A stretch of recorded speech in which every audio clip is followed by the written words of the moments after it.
लोगों को दसो वो ईमान वाले कामयाब ने जेडे नमाज़ां खुशू खुजू तवज्जो ना पढ़ते ने उलमा नूं खुतबा नूं रसूलुल्लाह दे मनहज नूं जानना चाहिए। हुजूर दा मनहज अल्लाह ने वाज़े करता की मनहज है कि रसूल तुहानूं इसलिए भेजिया है कुरान पढ़ो ते कुरान पढ़ के लोगों का तज़किया करो, लोगों दी मुआशरती अखलाकी आइली बुराइयां घरां दे बाहर दे मामला दियां खराबियां इस कुरान नूं पढ़ के दूर करो। हजूर अलैहिस्सलाम का एक बड़ा खूबसूरत वाकया सुनो, तुहाडा ईमान ताज़ा होएगा।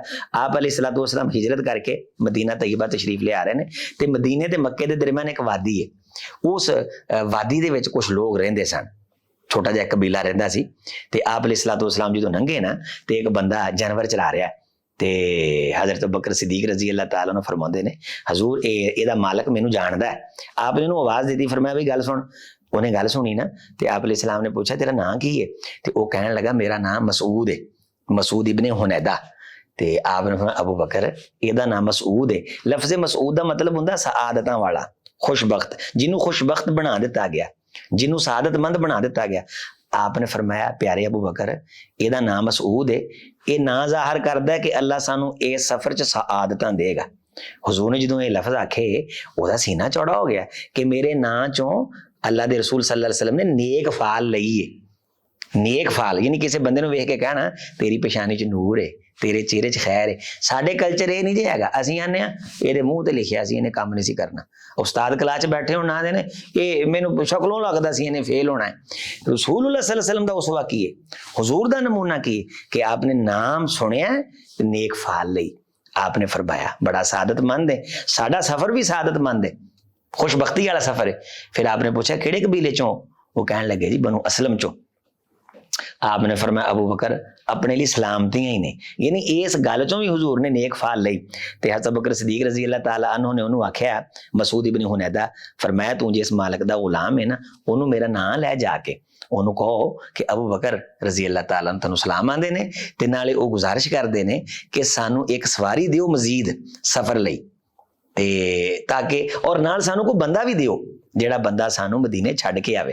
हुण हुजूर इस बंदे की तारीफ फरमा चुके सन, ये पहलों ही चाहुंदा सी कि मैं नाल जावां ते इहने जाके अपने मालक नूं अबू बकर सिद्दीक रजी अल्लाह तआला अन्हु दा सलाम पेश किया। उन्होंने याद आ गया कि हज़रत बकर सिद्दीक ने मेरे ते एक मौके ते एहसान किया सी। उन्होंने कहा जी मदीने जा रहे हैं तो कोई खास रस्ते था नहीं जाना चाहते हैं, कोई खुफिया रस्ता शार्टकट रस्ता, एक तो सवारी मंगते हैं, दूसरा आंदे ने कोई बंदा नाल भेजो। वो मालक कहन लगा मसूद इब्न हुनैदा दा मालक कहन लगा कि तुसीं चले जाओ नाल, ए सवारी लै जाओ, एक दुध वाला जानवर ये भी नाल लै जाओ, रस्ते च दुध चो के उन्होंने तू पियाना है, खिदमत करनी है ते जिथे कहन छड्ड के तू वापस आना है। मसूद इब्न हुनैदा आंदे ने कि मैं नाल तुर पिया। थोड़ा जिहा असीं सफर किया ते सूरज गरूब हो गया, नेरा हो गया। मैनूं तां मालूमात दा पता नहीं सी, ना मैं इस्लाम ले आया सा, ना मैनूं इस्लाम दा पता सी।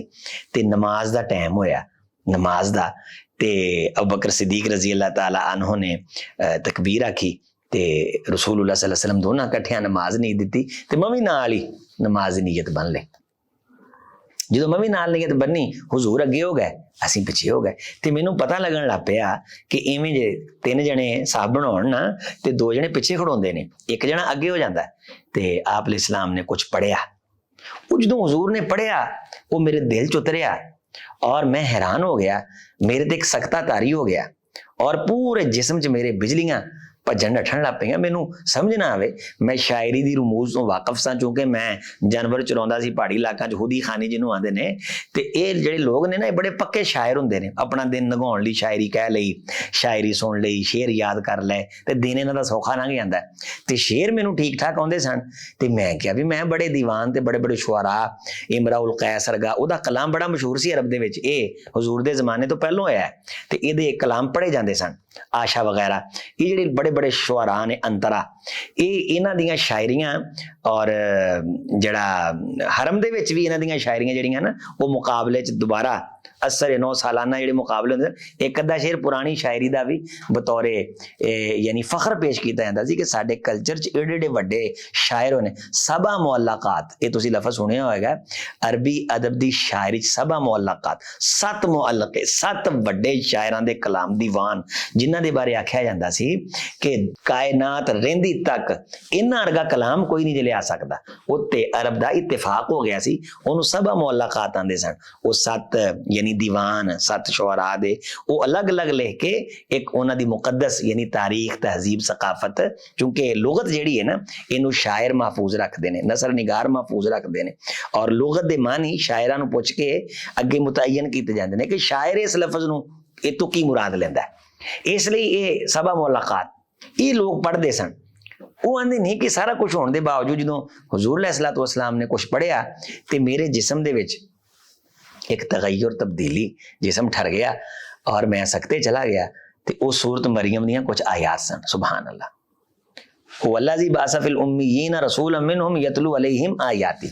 रसूल आउंदे ने कि कुरान दियां आयतां पढ़न ते तज़किया कर, और कुरान मजीद भी फिर साहिब कुरान पढ़, ये फरिश्ते कान ला के सुनते ने रसूलुल्लाह सल्लल्लाहु अलैहि वसल्लम दा कुरान। ते मैनू ना मेरा दिल कीता कि मैं ये याद करा, ये कुरान दी आयतां मैं याद करा। ते मैं सलाम फेरिया नाल ते मैं आख्या हुजूर ये तुसीं की पढ़िया है? ते आपने फरमाया अल्लाह दा कलाम है। काफ हा या आइन साद ज़िक्र रहमति रब्बिका अब्दहु ज़करिया इज़ नादा रब्बहु निदाअन खफिया क़ाल रब्बी इन्नी वहनल अज़्मु मिन्नी वश्तअल अर्रासु शैबा वलम अकुम बिदुआइका रब्बी शक़िया। ये अल्लाह दा कुरान है, ये कलामुल्लाह है, अल्लाह ने मेरे ते नाज़िल कीता है। मैं ये आयात पढ़दा वां, लोगां दा तज़किया करदा वां, लोगां दी इस्लाह करदा। इहदे विच भी दुआ दा जिक्र है। काल रब्बी इन्नी वहनल अज़्मु मिन्नी वश्तअल अर्रासु शैबा वलम अकुम बिदुआइका रब्बी शक़िया व इन्नी खिफ्तुल मवालिय मिन वराई व कानत इमराती आक़िरन फहबली मिन लदुनका वलिया। तो रसूलुल्लाह सल्लल्लाहु अलैहि वसल्लम को जो किस्सा मुख्तसर उन्हें आयात सुनिया तो कहन लगे हुजूर इहदे नाल दा कोई होर भी तुहाडे कोल है? आप मैं बड़ा अल्लाह दा कलाम नाज़िल होया। उन्हें कहा हुजूर एड़ा तुसीं पढ़िया ना मैनूं याद कराओ। सफर दे विच रसूलुल्लाह सल्लल्लाहु अलैहि वसल्लम को सूरत मरियम सीख लई ते सानू जिंदगी लंघ गई आशिके रसूल होने दा दावा करदे आ, सानू सूरत फातिहा नहीं जी आउंदी। सारी जिंदगी हो गई असीं सूरत नास फलक तो अगे नहीं जे लंघदे। 4 रकातां जी सूरत इखलास पढ़दे हैं। दूजा कुरान भी अल्लाह दा कलाम है। असीं सिर्फ सुभानक अल्लाहुम्मा रब्बी जालनी मुकीम सलाती, इस तो अगे साडे बर्रे सगीर दे बच्चियां नूं कोई शै नहीं जे आउंदी। एक सफर च सूरत मरियम सीख लई। कहन लगे मैं कुर्बान, मैं दिल चों ईमान ले आया। असी मदीने पहुंचे ना ते मस्जिद कुबा च उत्थे नमाज दा टाइम सी। साडे सवारियां चों लेंदे आ उतरदे आ समान सैट करदे आ, नमाज हो गई। हजरत हुज़ैफा दे गुलाम सालम रजी अल्लाह तआला नु वो जमात करा रहे सन ते बड़े ही वड्डे कारी सन। हुजूर ने फरमाया कि जेड़ा बंदा कुरान सीखना चाहता है ना वो मुआज़ इब्ने जबल को सीखे और हजरत अब्दुल्लाह इब्ने मसूद को सीखे, जनाबे सालम को सीखे, उबई इब्ने काब। ये मुहम्मद रसूलुल्लाह दी उम्मत दे वड्डे कारी ने, उन्होंने कुरान पढ़िया, उन्हें भी मेरे दिल च असर किया। मैं उत्थे 5 नमाज़ां पढ़ियां ते मैं हुजूर अलैहिस्सलाम दे पिछे नमाज़ां पढ़ के दस आया कि हुजूर मैं कलमा पढ़ लिया है, मैं मुसलमान हो गया, मैनू मुसलमान करो। हुजूर ने मेरा इस्लाम कबूल किया, हुजूर ने मैनू बशारत दी। मैं जो वापस पलटन लगा आपने अबू बकर सिद्दीक रजी अल्लाह तआला अन्हु नूं आखिया कि अबू बकर इन्हां नूं कुछ दिओ, ते उन्होंने मैनू 20 दिरहम दिते, एक बड़ा कीमती सूट दिता। मैं बड़ा हैरान होया कि खुद घर बार छड्ड के एक बेगानी थां ते आए ने ते फिर मेरे नाल खिदमत करते हैं। ये नाल हुजूर दा मेरे दिल च होर मुकाम पैदा हो गया।